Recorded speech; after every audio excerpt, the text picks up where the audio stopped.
And now I would like to welcome my dear friend, Emerson Ingraham, to the stage. Give it up for Emerson.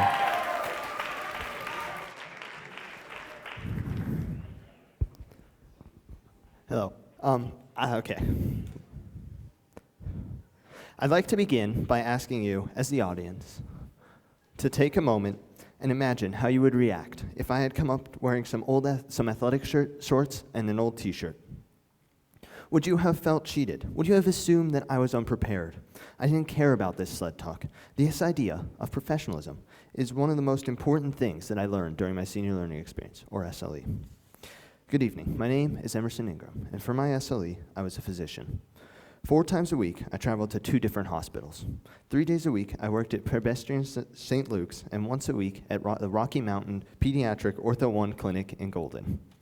It was at these practices that I shadowed my expert, Dr. Rachel Brewer, as she visited with patients and showed me how doctors utilize different aspects of professionalism to manage a professional practice, maintain vital patient relations, and demonstrate aptitude daily. Every day, I witnessed how a professional practice is run. Dr. Brewer had a clear operating protocols for how staff should interact with patients, including how to greet patients, take notes, and analyze medical histories. Each morning, Dr. Brewer would brief me on the patient cases for the day, showing me x-rays and allowing me to compare what I saw in them to what she saw, giving me opportunities to apply the knowledge I was learning in a real-life situation. We would then move into the actual patient visits, in which Dr. Brewer would model how to engage with patients and make them feel comfortable and confident in both her abilities and the resolution of the injuries.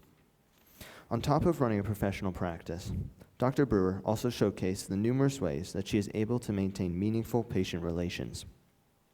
Whether it was through a phone call, an in-clinic visit, or an email, Dr. Brewer was always connecting with her patients.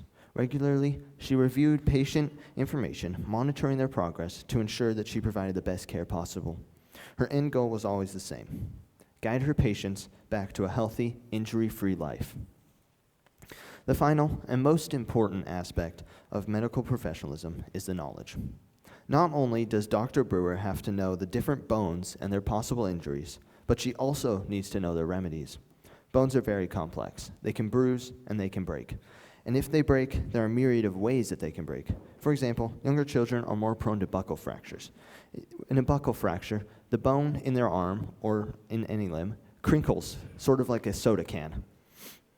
Breaks can be immobilized in one of 3 ways: splinting, bracing, or casting. Of the 3, casting is the most complex. It requires finesse to ensure that the bone is immobilized while still allowing room to regrow. I was able to experience this firsthand as I was fortunate enough to practice casting. Through several different attempts, examples here, and observations, I learned the finer details of casting that allowed to provide the necessary space for the bone to heal. By carefully first insulating the arm with padding, then layering the fiberglass over, the purple part, the bone is both protected from the outside and also is mobilized in the correct position to repair itself. It is a bit of a tricky process that first requires wetting the fiberglass in water, and then activates the glues, and then you wrap the limb like this, right? And then methodically and quickly so that the fiberglass doesn't dry while you're doing it. And then it also will, and you want to make sure that you're layering it properly so that you don't pinch the skin of the child, and then it will cause discomfort and pain, and that's bad. So after the break is wrapped, after the break is wrapped, so basically, okay. After the break is wrapped, you put the cast on the arm, right? So, and then what you have to do is there's glues within this fiberglass that have to be activated. So what you have to do is you have to just rub it down and pinch it so that it forms around the arm and holds the break in place so it will repair properly. So Dr. Brewer, let me put this back. Dr. Brewer proved to be a very patient and empathetic doctor and mentor. Every day, I would observe how she would not only show up to the practice wearing professional attire, but also how she treated everyone around her with the same level of respect and attention in order to make them feel more comfortable and cared for. She guided patients through examinations and treatment plans in ways that was child-friendly and compassionate. She was adept at assuring each family member understood the treatment plan, securing their trust. I chose Dr. Brewer because I really like helping people. She showed me it is possible to do so. For me, Professionalism is an essential skill that I value and appreciated seeing it applied at the pediatric level.